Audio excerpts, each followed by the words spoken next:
My name is Sarah McDonald, and this is Obsessions.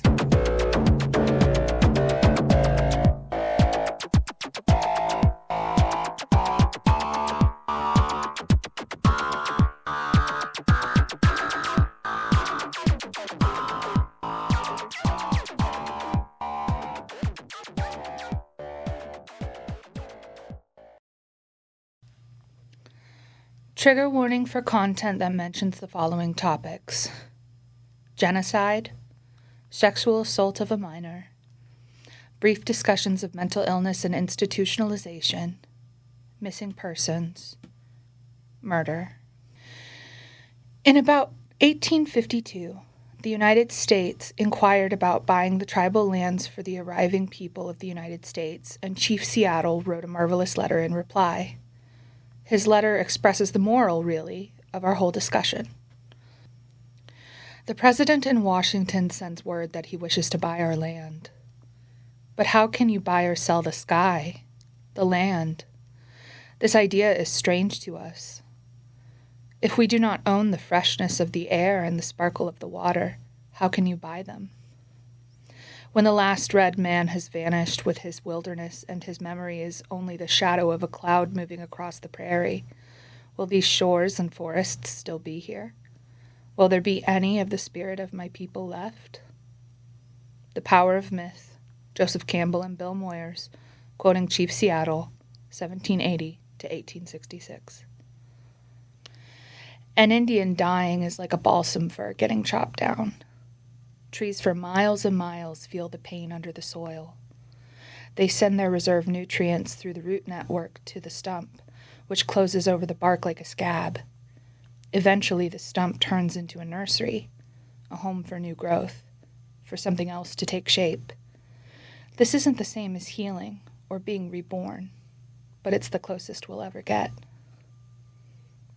Bad Cree, Jessica Johns. You've got a better chance of convicting a guy for kicking a dog than killing an Indian. Killers of the Flower Moon, 2023. Over the last 2 episodes, we've identified the ways in which the systems put in place to protect victims and survivors range from inadequate to actively counterproductive and harmful. We've discussed how archetypes used in crime media dehumanize victims and survivors, and we found good media representations as well as those that were poorly executed. Today, we're going to be getting to the root causes of the issues with the American justice system. We're going back to the very beginning, to the basic building blocks the Founding Fathers put in place, and we're going to see the impact their decisions continue to have on people today. We're going to be introduced to a new archetype that will be the primary focus of the next 2 episodes. These next 2 episodes are going to be quite meaty, so please bear with me as I take you through these complex concepts. I promise, as always, to do my best to make these concepts accessible. Abuse is a cycle, a pattern of behavior over time. That's why one argument or a bad day or a single rude comment isn't the same as abuse. Peace Over Violence's website outlines the 3 phases of abuse. Phase 1 is a time of mounting tension, when victims feel that they must walk on eggshells while the abuser may seem more short-tempered than usual. Phase 2 is what they refer to as the explosion. This is when the abuser lashes out at the victim or victims. Phase 3 is the honeymoon phase, when the abuser comforts the victim or victims and promises never to act that way again. Once you know what to look for, you can see this cycle playing out in various relationship structures. Romantic relationships, friendships, work relationships, organizations, churches, even governments across history have engaged in abuse. In 1994, Sinead O'Connor released her iconic song Famine, about the Irish people coping with unacknowledged genocide they experienced at the hands of the British Empire. She wrote these words, quote, "They gave us money not to teach our children Irish, and so we lost our history. And this is what I think is still hurting me. See, we're like a child that's been battered, has to drive itself out of its head because it's frightened, still feels all the painful feelings, but they lose contact with the memory. And this leads to massive self-destruction, alcoholism, drug addiction, all desperate attempts at running, and in its worst form becomes actual killing. And if there is ever going to be healing, there has to be remembering and then grieving, so that there then can be forgiving. There has to be knowledge and understanding." The British Empire was historically known for its ruthless colonization of foreign lands, gutting them of resources and subjugating the locals. How do I know this? I paid attention in AP European History my sophomore year of high school, and I got a 4 on the exam. Thank you, Mr. Satwalliker. You were so grumpy, but I learned so much in your class. The United States, when it began, was no exception. The colonies were established for the purposes of gathering resources, and the British weren't the only Europeans to settle the area. However, it was the original 13 British colonies that made the foundation of the modern United States of America. Let's turn to Abigail Thorne from Philosophy Tube for more insight. In her video essay, Rationalizing Colonialism, How the U.S. Stole Indigenous American Land, she opens with these powerful words. Quote, "The Trump administration claim that they have the authority to imprison without trial or charges, to deport people from the country for no reason, to deny them access to appeals or to a lawyer, to ban certain people from leaving or entering the country, to separate children from their families, to imprison people in camps for saying things that they don't like. They claim that they have the authority to take military action without congressional oversight, to kill civilians in foreign countries, and to punish people who don't live a certain lifestyle. They have a habit of ignoring their own courts, and they've also threatened to invade sovereign nations. And those are all things that American Indians are very familiar with. Almost every U.S. president has claimed similar powers." End quote. Being from Oklahoma, I know that the story we're told about Thanksgiving is a myth. Europeans settled North and South America with little regard for the human beings who were already there. Although I myself am white, every child in Oklahoma public schools when I was growing up was required to learn about the indigenous people that once lived on these prairies and the Trail of Tears that displaced thousands more to what would eventually become our state. Even what we learned was a fraction of the bloodshed the first Americans suffered at the hands of the white settlers, often sanctioned or endorsed by the government. Abigail's video essay is a good starting point for those who want a basic overview of that history. To give an extremely brief crash course of the way Europeans generally interacted with the indigenous peoples they encountered in the Americas, sponsored by the Oklahoma Public Education System circa 2009. European explorers and early colonizers brought with them disease, exploitation, and greed. There were once thousands of distinct tribal cultures between North and South America, with unique languages and ways of life and responses to the white strangers invading their lands. Some were cautious, others welcoming, and many fought. In the present-day U.S., they were systemically cheated out of their land and either exterminated or had their culture slowly and painfully eradicated through a process known as assimilation. This is a long-winded way of saying that the U.S. committed genocide against the indigenous population. Part of this process involved ripping children from their homes, families, and communities and sending them to boarding schools far away, where their hair was cut, they were forbidden from speaking their native languages, and they were forcibly converted to Christianity, among other sordid abuses. I believe there is a misconception that residential schooling was only in place in Canada, but the U.S. featured its share, some of which existed in my own state. We learned about them in school.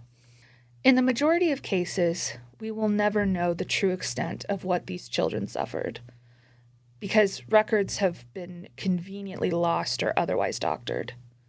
However, the last residential school in Canada didn't close until 1997.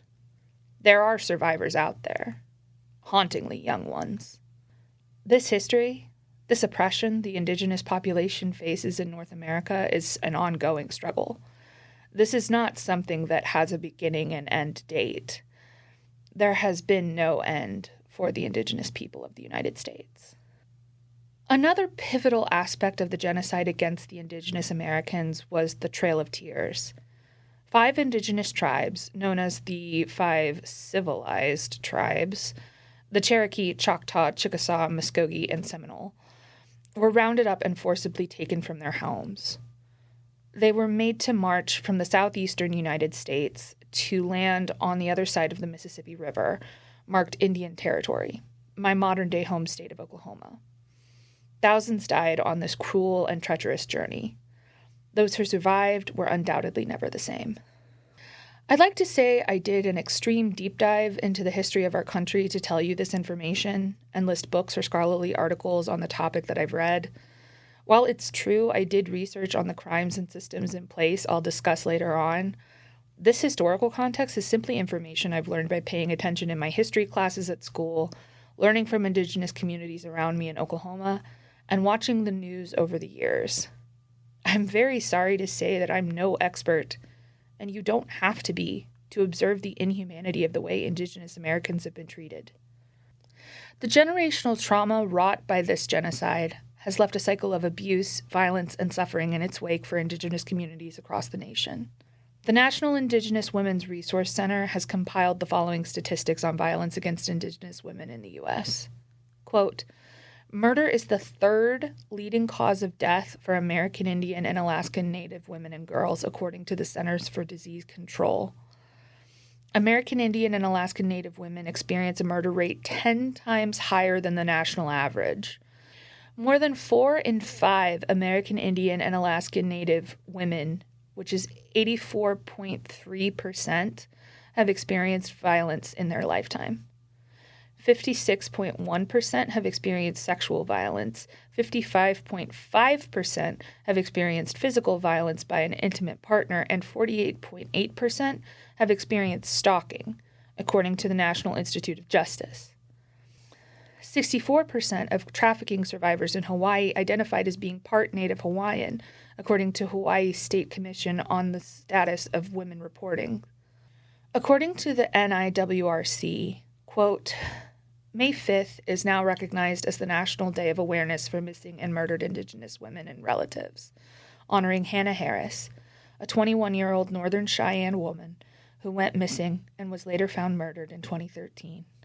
Each year, we wear red to remember those who are missing, honor those whose lives were taken, and support the families who continue to search, speak out, and demand justice. What began as a single day of remembrance has grown into a national call to action. It is time to uplift those who have been silenced, support those still searching, and remind the world, no more stolen sisters, daughters, mothers, or aunties. Enough is enough. End quote. The National Indigenous Women's Resource Center was pivotal in my research, and they do amazing work. According to their website, they, quote, promote safety for Native women and communities by supporting culturally grounded grassroots advocacy. NIWRC offers resources, technical assistance and training, and policy development to strengthen tribal sovereignty, end quote. I would like to encourage listeners to mark their calendars and wear red on May 5th, 2026. I would also encourage anyone who can to pitch in with a donation at www.niwrc.org/donate. That's www.niwrc.org/donate. Even a small donation could make a big impact. This is a lot of information to take in, and although it's readily available and the crisis of missing and murdered Indigenous women and relatives has been ongoing for many, many years, it is very probable that you haven't heard of it. Cases involving missing or murdered Indigenous persons, particularly women and girls, are underreported in the media. They are often improperly investigated or not investigated at all due to jurisdictional issues. In her excellent rebuttal podcast, Reb Maisel goes over the ruling of Oliphant v. Suquamish in 1978. The episode is The Tribal Lands and the Blood on Our Hands, if you're interested in a deep dive. It's on YouTube. The ruling states that tribal courts do not have the authority to prosecute non-tribal members even when such persons commit crimes on tribal lands. According to Reb, this basically gives any non-tribal member carte blanche to go on crime sprees on tribal lands because 90% of the time federal prosecutors won't pursue charges. This is obviously a massive contributing factor to the crisis of missing and murdered Indigenous women and relatives. And why? Why is this the case? Once again, we turn to the power of myth. Campbell says in his conversation with Moyers, quote, "Ours is one of the worst histories in relation to the native peoples of any civilized nation. They are non-persons," end quote. This conversation famously took place between 1985 and 1986. However, I would argue that the missing and murdered Indigenous women and relatives crisis is a testament to the fact that this quote still rings true. This country has centuries of racism and bloodshed yet to atone for. What archetype might be applied here? Wait, pause. I can hear someone in the back of the class. Didn't you say at the top of the episode that archetypes are bad? That trying to reduce human beings to archetypes is dehumanizing? Why would we want to apply an archetype to this context? That's actually a great question. Let's get into it. So yes, I think that reducing human beings to archetypes is at best reductive and at worst a tool of oppression. I also believe that the academic discipline of folklore is still a good framework for analysis here, and archetypes are part of that framework. In addition, I think that understanding the kinds of archetypes in the narrative about marginalized groups, like women and their various intersections with ethnicity, class, and identity, can be educational. What I'm trying to teach you to recognize in a roundabout way is narrative bias. The way things are presented in media are oftentimes not reflective of reality. It's very important to be cognizant of this, and I think archetypes are an interesting tool for teaching us how to consider such things complexly. Now that that's settled, let's examine the archetype of the dark other. This term comes from the book The Dark Fantastic by Ebony Elizabeth Thomas, which I learned of through Babbity Kate's deep dive into Kirsten Larson and the American Girl Doll brand on YouTube.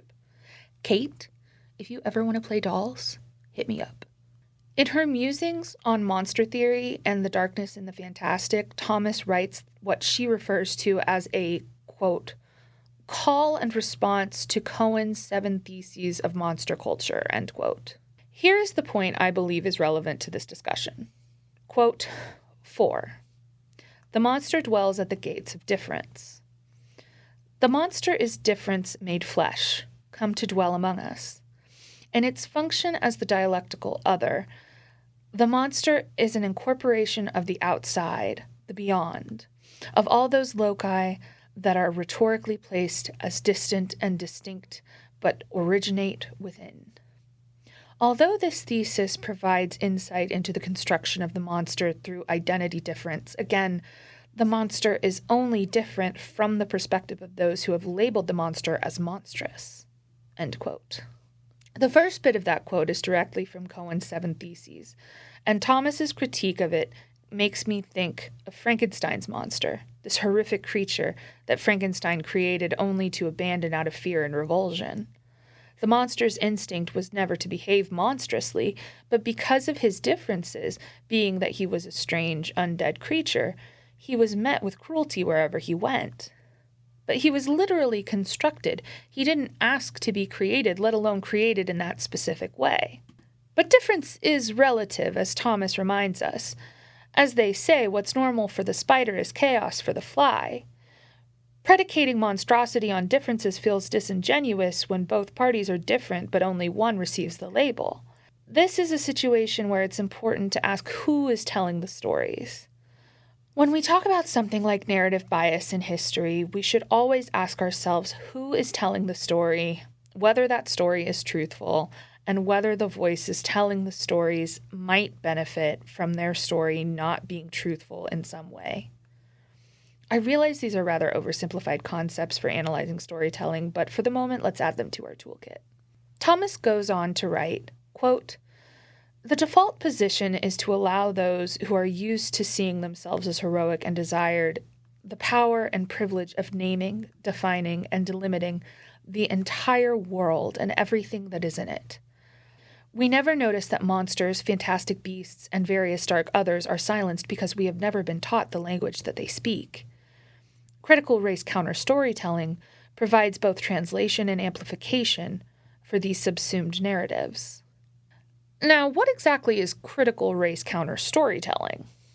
According to Matteo Castelli of the Noise Project, quote, "Counter-storytelling is used to magnify the stories, experiences, narratives, and truths of underprivileged communities. Everywhere we turn, the world is filled with dominant culture narratives. Dominant culture refers to the practices, norms, and ideas that have the most power and influence in social, institutional, and economic structures. Counter-storytelling creates space for community voices to create the narrative that defines their own experiences and lives. By giving power to the voices of individuals and communities, counter-storytelling fights against the dominant culture narratives that lack the knowledge and wisdom that minority individuals hold about themselves and their traditions, cultures, communities, homes, struggles, and needs." End quote. Couldn't have put it better myself if I tried. Counter-storytelling essentially presents a new narrative perspective, changing who is telling the story, which voices we hear. Later in the episode, we'll look at a piece of media that does this quite well, in my opinion. But for now, let's simply hold on to this concept and try to keep it in mind as we examine the true crime cases for this episode. Before we do so, though, let's define the dark other. Thomas writes, quote, "In the Anglo-American fantastic tradition, the dark other is the spectacle, the monstrous thing that is the root cause of hesitation, ambivalence, and the uncanny. The dark other is the present absence that lingers at the edges of every fairy tale. She stalks the shadows of the futurist visions of science fiction, lurks along the margins of the imagined magical paths of high fantasy, and renders the uchronia of alternate history into a nonsensical cipher. The implicit message that readers, hearers, and viewers of color receive as they read these texts is that we are the villains, we are the horde, we are the enemies. We are the monsters." End quote. While Thomas may be writing about a trope in science fiction and fantasy, I think the dark other could easily fit the definition of an archetype and be applied to the modern folklore of crime media. We discussed last episode how the witch was the antithesis of the victim, a woman rejected and othered for not fitting the victim archetype. If the witch archetype is a representation of rejection, I would venture that the dark other is a representation of complete and utter dehumanization. Hordes. Monsters. I must repeat Campbell's words from 1985. Quote, "They are non-persons." End quote. In order to understand why these cases have such a frustrating lack of representation in media, why they go uninvestigated, why they go unsolved, we must first understand this crucial fact. Indigenous Americans have, for centuries, been systemically deprived of their humanity at the hands of the government by means of genocide. A government that does not acknowledge the humanity of a certain group cannot be trusted to have the protection, safety, and well-being of that group's interest in mind when making policy decisions or enforcing the law. Plain and simple. Let's look at some cases together. Amber Tuckero was the youngest of 5, the beloved only daughter in her family. She was proud of her heritage as a member of the Mikisew Cree First Nation in Alberta, Canada. She's described by her loving mother, who goes by Tootsie, as a vibrant, colorful person who was always full of life and had an infectious laugh. She was a single mother to a deeply loved son named Jacob. In August of 2010, she had plans to get her degree and find a better housing situation for herself and her son. But while she built her life, she was living with her mother in Fort McMurray, Alberta. Amber met and became friends with a woman known only as Evangeline in the research I've come across. Together, Amber and Evangeline spontaneously decided to take a trip to Edmonton with Amber's son. According to Danielle Hallen, whose reporting on this case was vital to my research, Amber's mother, Tootsie, was hesitant about the idea of her daughter going on this trip with a relative stranger, especially since she'd be bringing her son. Amber was undeterred. She had already paid for the trip and had no intention of changing her plans. Amber and 14-month-old Jacob flew to Edmonton and stayed at a hotel in the nearby community of Nixu. Amber was last seen on August 18, 2010, attempting to hitchhike into Edmonton. She accepted a ride from a man who has never been identified. She received a phone call during the car ride from a relative who was in prison. Because of this, the call was recorded. The recording, which was released in 2012, features Amber arguing with an unknown male driving the car, demanding to know where he's taking her and relaying the information to the caller. The male voice insists that he's using backroads to take her to Edmonton. At one point, Amber can be heard saying, quote, "You better not be taking me anywhere I don't want to go," end quote. Amber never returned to the hotel, and all communication from her ceased after that phone call. Reportedly, Evangeline surrendered baby Jacob to the local police station and vanished herself. Tootsie, Amber's mother, rushed to Nixu to pick him up and figure out what happened. She's still trying to figure out what happened. Initially, the police didn't seem to take Amber's disappearance seriously, according to the Tuckerow family. They assured Tootsie that Amber would turn up, that she was likely off partying, and would be back before the week was up. The family feels that this response was tied to stereotypes about Indigenous women, and that the police were biased against Amber from the start. It took law enforcement another 4 months to begin their investigation, and when they did, communication to the family was minimal and inconsistent. She was added to the missing persons list, removed without explanation or apology, and added again. A suitcase of Amber's things retrieved from the hotel where she was staying was lost or destroyed after being mishandled by authorities. Then came the worst news of all. On September 1st, 2012, Amber Tuckerow's remains were discovered by horseback riders as they were passing through a field in Leduc County, miles from Edmonton. She was at least 20 years old when she was killed. To this day, her case remains unsolved. In 2014, the Tuckerow family filed a complaint against the RCMP. For non-Canadians, that's Royal Canadian Mounted Police, the official title for the police force up there. In 2018, after an investigation, a report detailing the mishandling of Amber's case was released. After 11 months, Deputy Commissioner Curtis Zablocki finally saw fit to issue a formal apology to the family. He said the investigation was, quote, "not our best work," end quote. The Tuckerows rejected his apology. Tamra Keepness was a brave, bubbly 5-year-old from a large and loving family who enjoyed tree climbing and exploring her small neighborhood in Regina, Saskatchewan. An independent child originally from the White Bear First Nation in Saskatchewan, it wasn't unusual for her to walk by herself from her mother's house to her father's house and vice versa. The homes were only blocks apart. She deeply loved her 5 siblings and had a special bond with her twin sister Tanis and their baby sister in particular. Regina is a large city, but Lorena Keepness, Tamra's mother, seemed to have surrounded herself with a tight-knit community of family and friends near their home. Her account of that night is as follows. The 6 Keepness children were at home with Lorena and her partner, a man called Dean MacArthur. They argued, and MacArthur left the home, falling into the company of Russell Sheepskin, a mutual friend of the couple's. The men decided to get drinks together. Lorena sent her kids to bed, instructing the oldest child to keep an eye on things while she left the house for a bit. She then left to visit a friend who lived just a block away to have a couple drinks herself.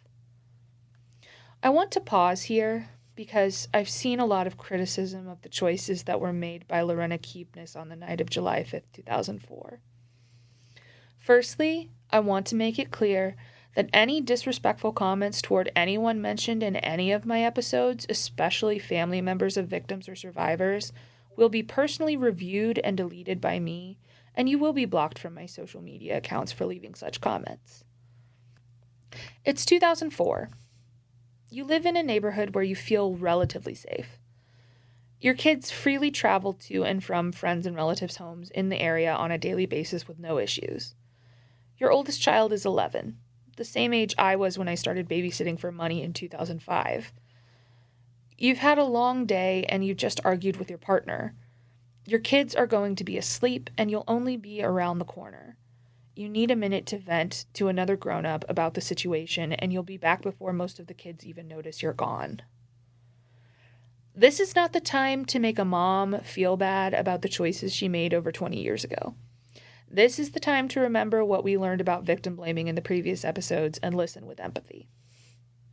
Russell Sheepskin, who again was a friend of the family, reportedly returned to the Keepness home and saw the kids sleeping in the living room around midnight. He and Dean MacArthur got into a physical altercation at the home around 3 a.m., and apparently the fight was so bad that MacArthur had to go to the local emergency room to receive treatment. Lorena returned home after this fight. She left the doors unlocked when she went to see her friend, but when she returned they were locked, so she entered the house through the window. She noticed 2 of her girls asleep on the couch as she went upstairs to bed. The next morning, one of Tamra's siblings reportedly claimed to feel little Tamra asleep in bed next to her, and noticed when she got up and left the bed. A short time later, Tamra had vanished. When the family couldn't locate her, they contacted the police immediately. Searches took place for the little girl, but there was no sign of forced entry to the home, and given the circumstances and Tamra's nature, the idea that she had wandered off wasn't out of the question. Hours became days, became weeks, and there was still no sign of the child. In an interview, Lorena said, quote, "Someone stole her. That's all I know. Someone stole my child. I don't feel she's gone. I don't feel she's gone at all. I think she can still come home." End quote. In 2014, the police increased the reward for information about Tamra to $50,000 Canadian, which is about $36,500 and some change in USD. They've followed up on approximately 1,700 tips as of 2014. Every year, the local community where Tamra vanished holds a barbecue in honor of the little girl they refused to stop searching for. Emily Pike was like any other 14-year-old girl in the winter of 2025. She loved cats, the color pink, and K-pop. She was artistic and had dreams of becoming a veterinarian or pursuing a creative path when she grew up. Like many girls her age, Emily struggled with her mental health, and due to the difficulty she faced, she was placed in a group home in Mesa, Arizona, about a 2-hour drive from the San Carlos Apache Indian Reserve, where she lived with her family. On the evening of January 27, 2025, Emily snuck away from the group home. According to a friend of Emily's who gave an anonymous interview for CBS, a church group came to visit the group home, and Emily used this visit as a distraction to slip away. The friend claims that Emily likely went to meet a boy she liked and then tried to go home.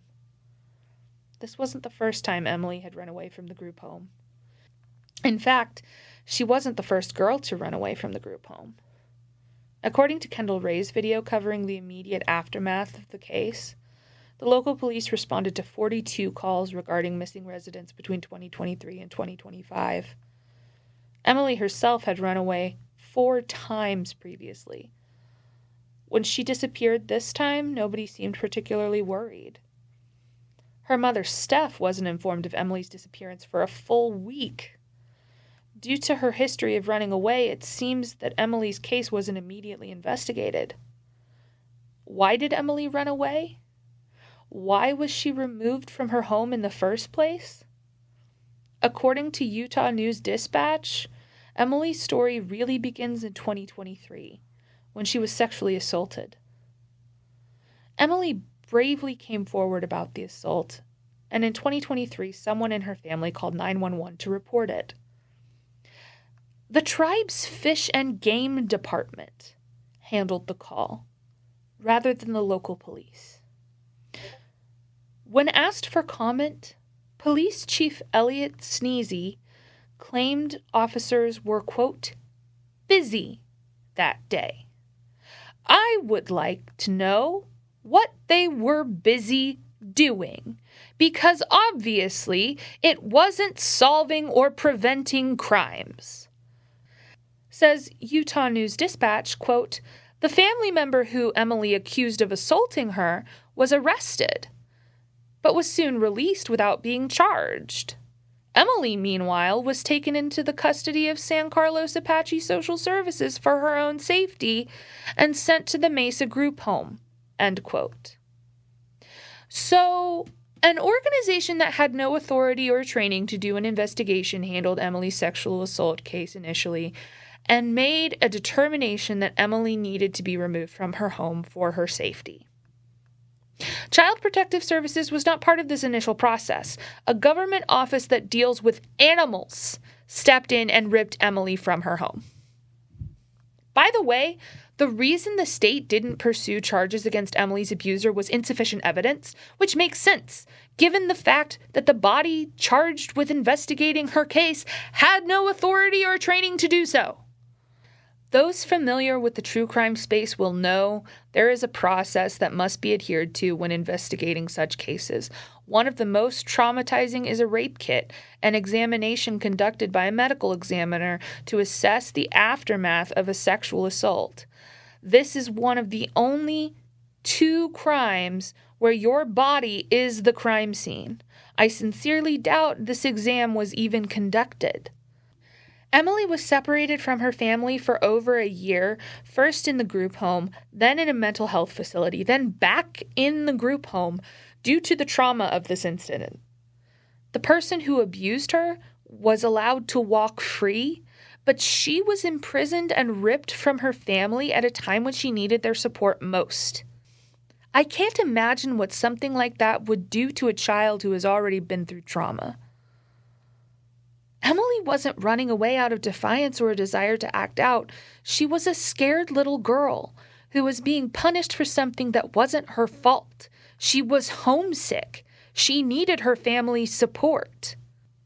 The anonymous friend told CBS, quote, I feel like she just ran away and she was trying to hitchhike back to her reservation to see her parents. And she just got picked up by the wrong person. End quote. On February 14th, 2025, Emily Pike's remains were discovered in especially heinous and gruesome condition off Highway 60 at mile marker 277. I will not comment further than this except to say that not all of her was recovered because it is extremely important to her mother, Steph, and the rest of her family that all of her is found and interred together. In the Apache tradition, they believe that Emily will not truly be able to rest until all of her is found. Unfortunately, Emily's mother found out about this development via Facebook. She wrote to legislators saying, quote, a mother should not find out on social media about her daughter's dismembered body, end quote. No arrests have been made in connection to Emily's murder, but the investigation is ongoing. 29-year-old Ida Beard was from El Reno, Oklahoma, about 40 minutes from SWOSU's campus in Rutherford and about 20 minutes from my hometown of Yukon. She grew up in a loving home with her parents and 3 sisters, a member of the Cheyenne and Arapaho nations. By the summer of 2015, she was still living in El Reno with her mother, who was blind, and raising 4 children of her own. On June 30th, 2015, Ida told her mother that she was going to walk down the road to see some friends. She left and never came back. Ida's mother reported her disappearance to law enforcement, who waited 2 weeks before they began their investigation, assuming Ida left willingly.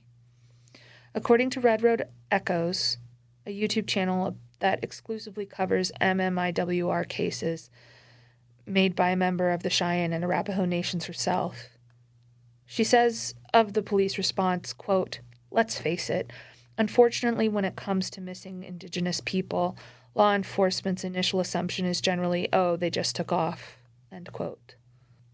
Ida is still missing, but her case has spurred people to action in the state of Oklahoma. According to her page on Oklahoma Cold Cases website, quote, "Ida's law was created and signed into law by Governor Stitt in April of 2021.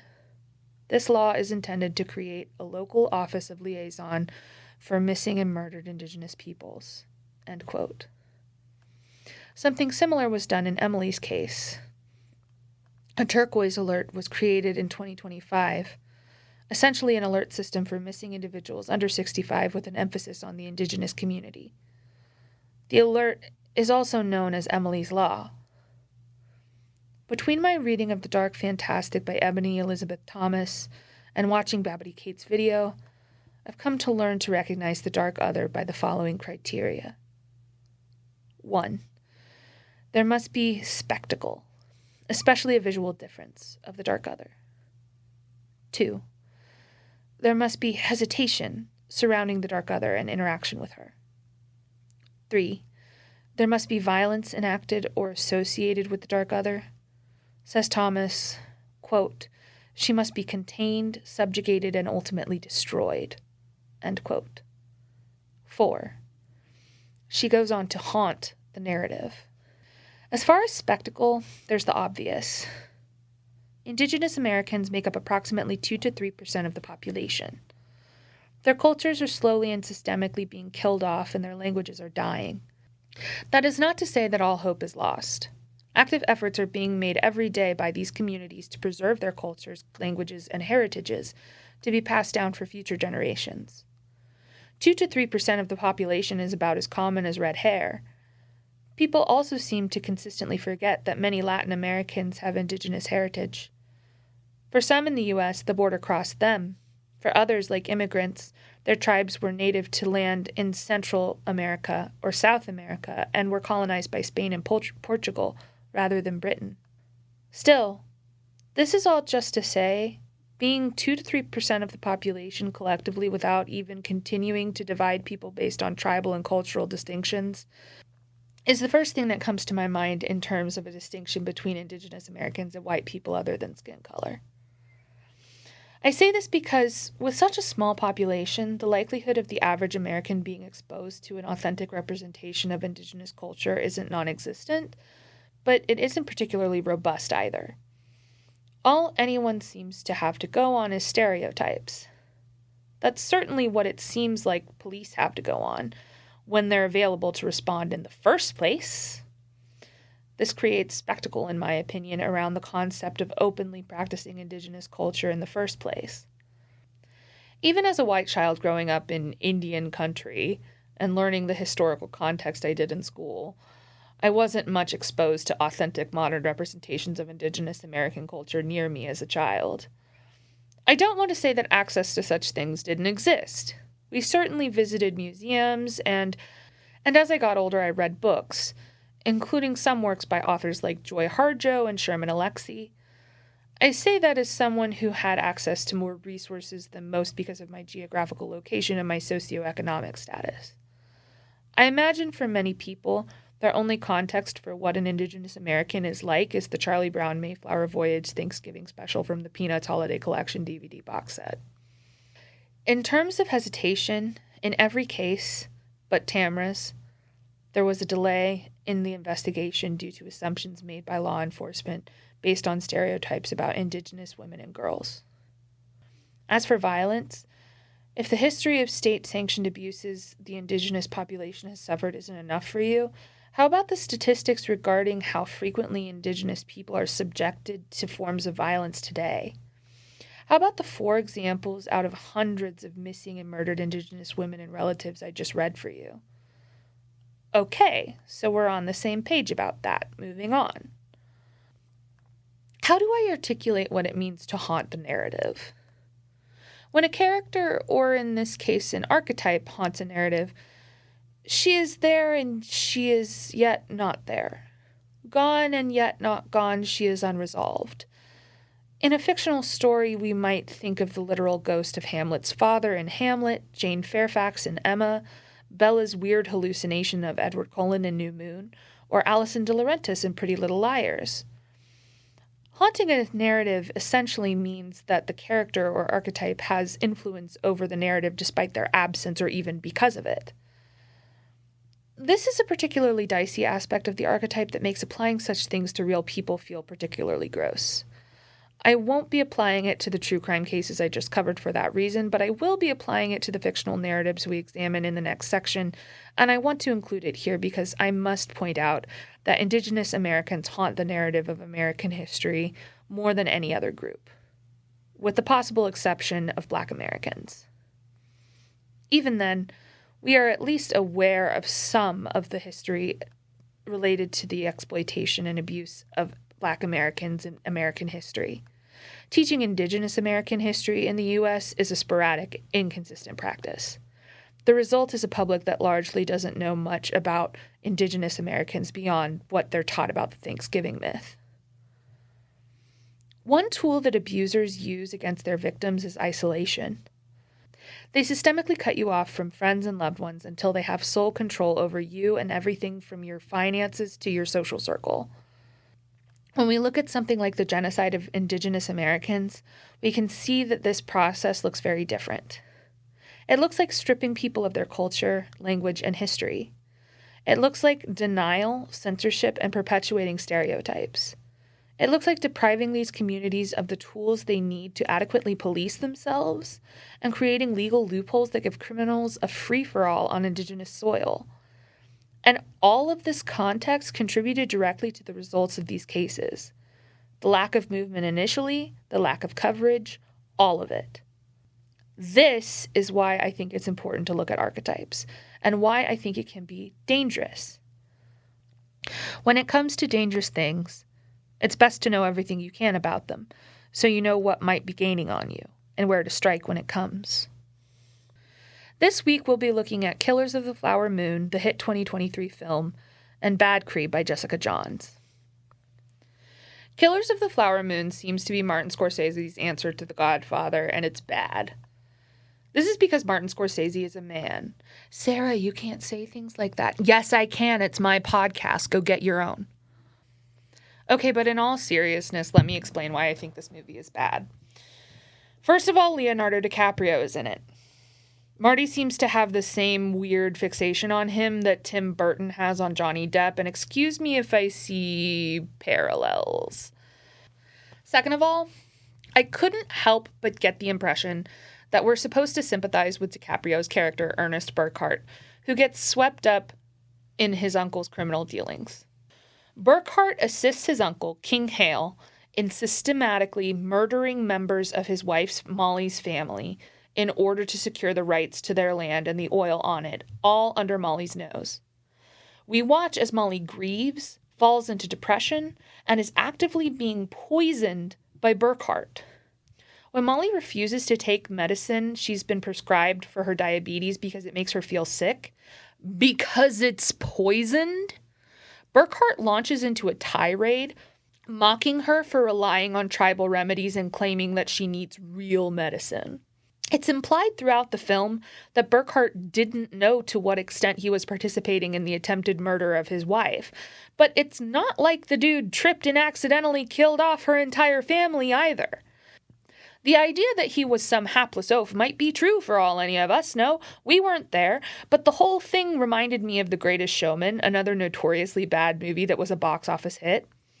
The Greatest Showman follows a Disney-fied version of the life of P.T. Barnum, a sadistic capitalist who never met a person he couldn't exploit. His career in entertainment was built on unethical and inhumane practices, and Disney turned it into a musical about how he was a dreamer, an innovator, and just wanted to make people smile. These kinds of narratives benefit specific storytellers. In the case of The Greatest Showman, the film validates the kind of insufferable men who truly believe that the ends justify the means, no matter how cruel, that all anyone will remember of their legacy is the castle in the air that they built, not the people they used to build it.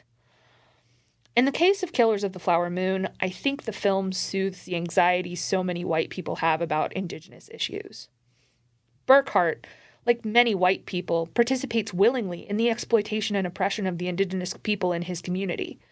When he's confronted in the film with the reality of how depraved King Hell is, and the extent to which he has participated in King's actions, not to mention law enforcement accountability knocking on his door, he has a mental breakdown, at one point even dosing himself with the medication that was laced with the poison for Molly's consumption. But the reality is that even if he truly believed that what he was doing was for the greater good, he still participated in murdering his wife's entire family. And that's unforgivable. He can't atone for that. But he's the main character, and we're supposed to at least kind of root for him. So we're sold this idea that he's some kind of moron who was manipulated into being a racist, greedy, abusive killer. If you don't know better, you can't be held to the standard at which you're expected to do better. I think a lot of white Americans are content to remain ignorant because of this. Bad Cree, on the other hand, is one of the best books I've read in a long time.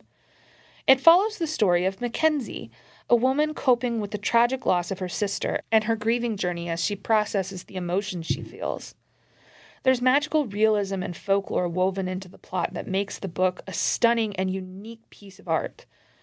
And I'm going to do my best not to spoil it for those who may want to read it themselves. This one, strictly speaking, is not crime media in the traditional sense. The offerings on MMIWR in fiction are as scant as the reporting is, and Bad Cree was pitched to me as a story of MMIWR.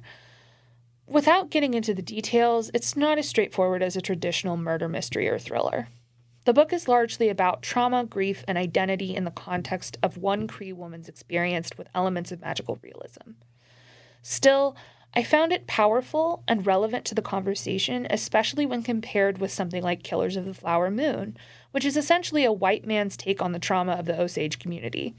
At least that's how it comes across to me. I think that's what stands out to me most when I compare these two works.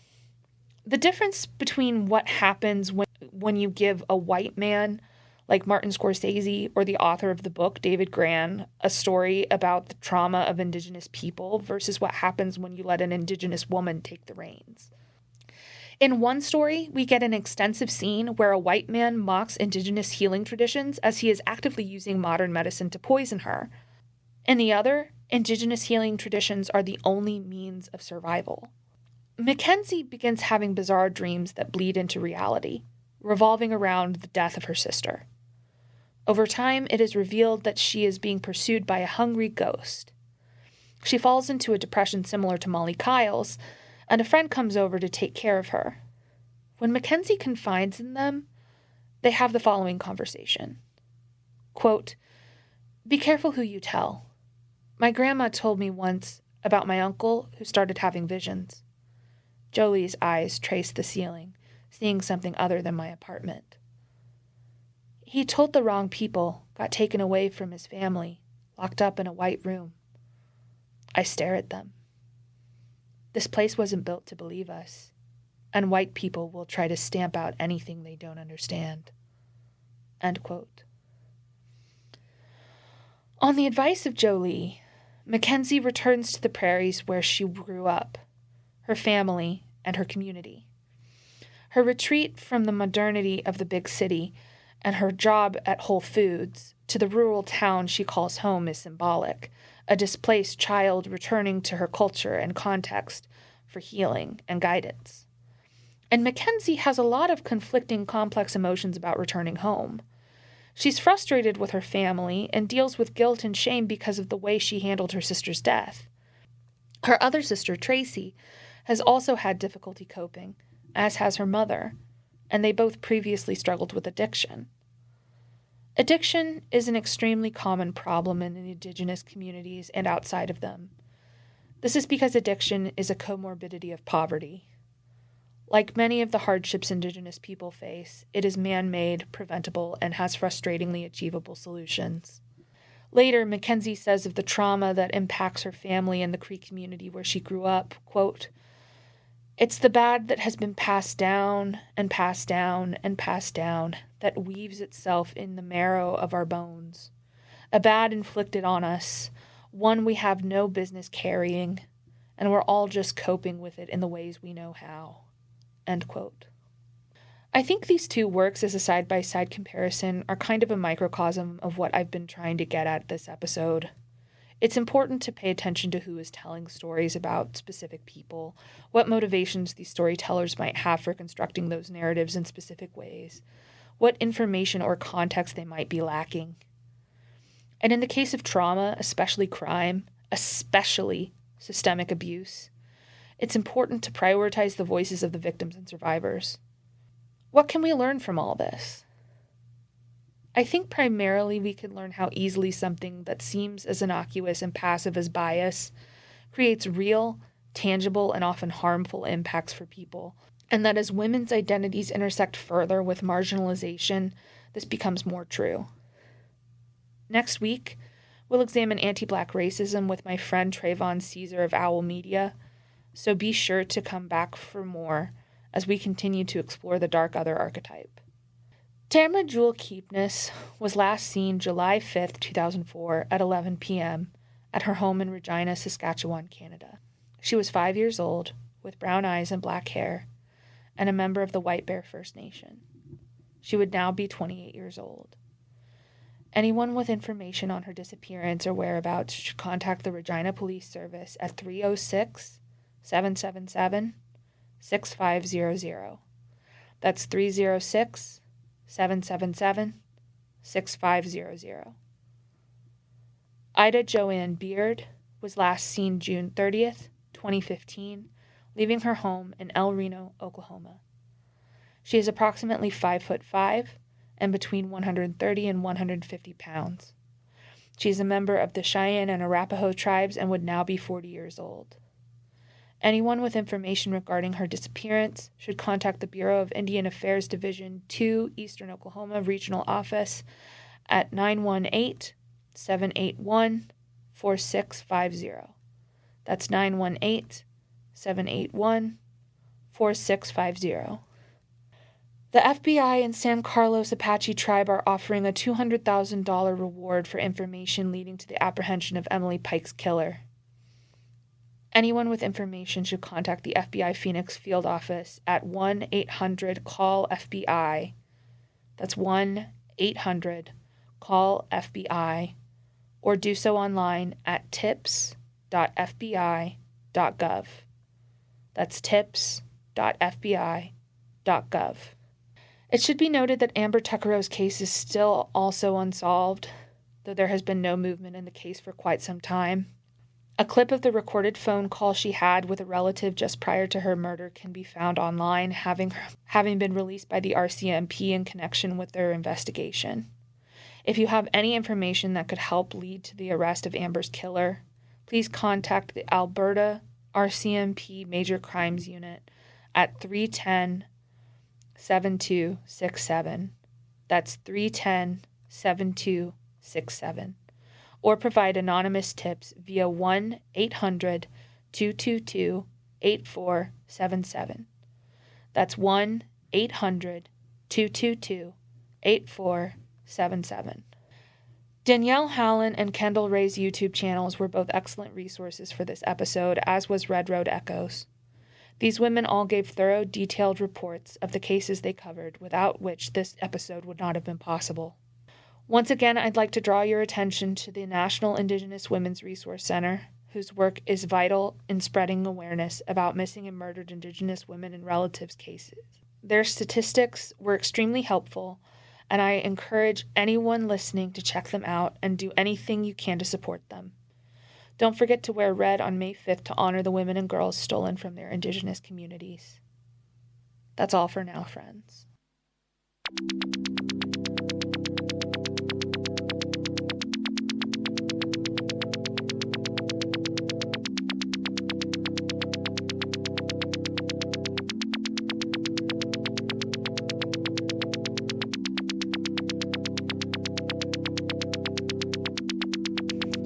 This podcast was created, researched, written, produced, and edited by Sarah McDonald, with music by Zoe Blade.